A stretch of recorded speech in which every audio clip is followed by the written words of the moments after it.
dulu sebenarnya saya malu. Masalahnya apa?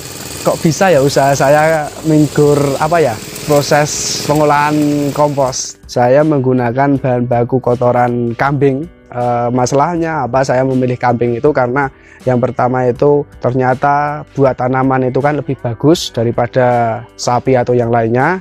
Kalau bisalah petani itu bisa mengurangi penggunaan bahan kimia. Perkenalkan, nama saya Aziz Budi Rohmat selaku pemilik pengolahan limbah ternak Kosmik G2P yang beralamat di Desa Seukan 1, Dukun Magelang. Awal mula usaha ini berdiri itu wilayah sini kan kebetulan di pertanian. Bahan dasar untuk pertanian itu kan agak sulit dan mulai mahal. Itu mungkin awal mula saya melakukan pengolahan limbah ternak ini.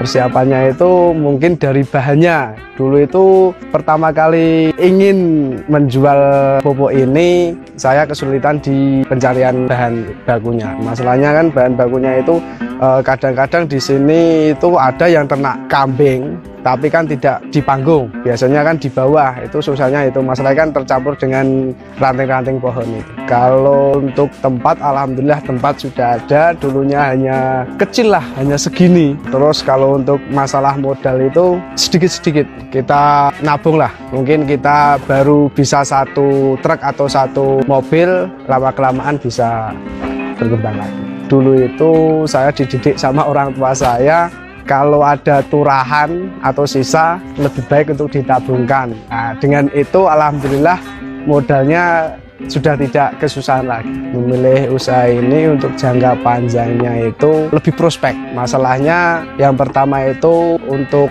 bahan baku itu kalau untuk sekarang mudah didapat. Yang kedua untuk harga subsidi atau bahan-bahan pertanian itu kan mahal. Bagaimana inisiatif saya untuk membuat kompos tapi dengan harga yang relatif murah.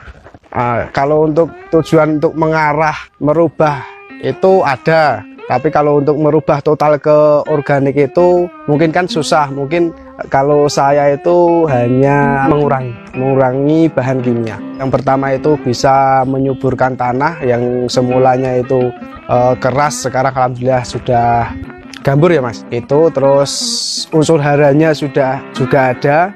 Kemudian produksi atau hasil panennya itu alhamdulillah lebih meningkat.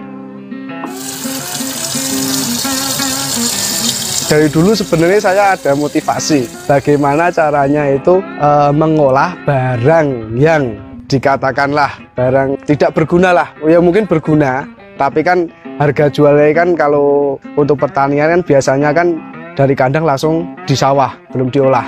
Itu bagaimana caranya itu bisa menjadikan emas lah kasarannya. Kalau rintangan itu untuk soal penjualannya lah. Pertama kan tadi saya sudah katakan bahannya itu yang pertama, yang kedua itu bahan sudah ada, terus penjualannya. Masalahnya itu kan wilayah sini kalau belum ada yang memberi contoh itu biasanya petani itu tidak ada yang mau untuk menggunakannya. Itu yang kedua. Terus yang ketiga itu untuk saat ini itu transportasi. Transportasi itu kan kadang-kadang ada yang pesanan jauh tapi sedikit. Untuk mengirim itu butuh biaya lah. Apalagi kalau lewat ekspedisi atau yang lainnya itu kan mahal.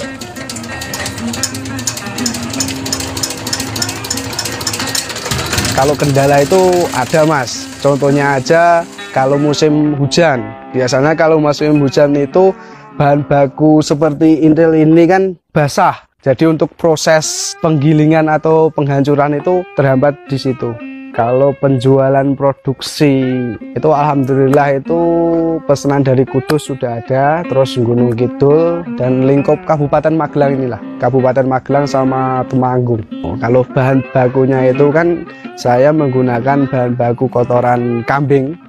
Masalahnya apa saya memilih kambing itu karena yang pertama itu ternyata buat tanaman itu kan lebih bagus daripada sapi atau yang lainnya. Itu yang pertama. Yang kedua itu pengolahannya itu menurut saya lebih mudah daripada sapi. Masalah kalau sapi itu kan prosesnya terlalu lama. Kalau kambing mungkin kalau kayak gini tinggal pembersihan terus digiling dan dihaluskan dan yang seterusnya. Terus kalau bahan baku selain ini saya campurkan dengan cairan nitrobakter untuk fermentasinya. Sama gamping, masalahnya apa? Saya kasih gamping itu untuk menurunkan pH. Oh, kalau dari kotoran kambing ini saya menggunakan etawa. Masalahnya kalau etawa itu pertama itu bentuknya lebih besar daripada domba atau yang warga sekitar di sini pelihara. Itu yang pertama. Yang kedua itu prosesnya lebih mudah. Kegunaannya itu yang pertama itu bisa juga digunakan untuk dasaran. Yang kedua buat cemplongan ponjo niko juga bisa. Yang ketiga buat ngocor niko juga bisa. Kalau terhadap tanaman itu untuk menambah nutrisi sama hormon. Dengan digunakan kompos ini dapat meningkatkan unsur hara tanah. Kebetulan dan alhamdulillah itu kompos saya itu dibilang baik ya. Mungkin dibilang baik lah, masalahnya apa? Salah satu kompos yang baik itu kalau dikasih air itu langsung menyerap, tidak menyebar. Kalau harga itu kan saya kebetulan ada dua ukuran. Itu kalau yang kecil itu beratnya sekitar 10 kilo itu saya kasih harga 15.000. Terus yang beratnya itu sekitar 24 kilo itu saya kasih harga 35.000. Untuk harapan saya ini yang pertama itu bisa membuka lapangan pekerjaan bagi teman-teman atau warga sekitar sini, itu yang pertama. Yang kedua, kalau bisalah petani itu bisa mengurangi penggunaan bahan kimia. Masalahnya kalau penggunaan bahan kimia terlalu banyak, kasihan anak cucu kita ke depan tidak bisa mengolah tanah itu. Efeknya itu salah satunya tanahnya itu mengeras, keras. Untuk diolah itu keras.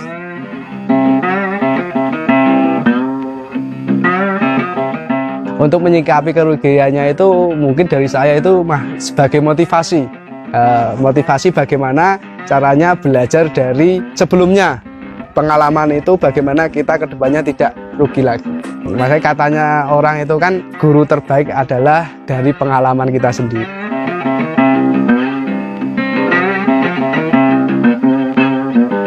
Tips untuk memulai sebuah usaha menurut saya itu hal yang paling susah. Yang pertama, langkah pertama, bagaimana kita berpikir nggak usah terlalu banyak kita memikirkan usaha ini, cukup satu fokus tapi kita langsung melangkah. Maksudnya paling susah itu langkah yang pertama. Kalau kita sudah melangkah, mungkin kedepannya langsung kita berjalan. Ibarat kita berjalan aja, kita berjalan, kalau kita langkah pertama otomatis langkah yang kedua dan selanjutnya itu pasti akan mengikuti. Kenapa kohe itu harus disortir? Karena apa ya? Sebenarnya itu malah dari masukan-masukan orang itu nggak usah disortir, nggak apa-apa mas. Masalahnya kan itu juga itu daun-daunnya itu juga organik. Tapi saya sortir supaya untuk penggilingan atau penghalusannya itu lebih mudah. Sama itu kadang-kadang kan dari sananya itu kan ada paku, ada batu, itu kan supaya tidak cepat rusak mesinnya.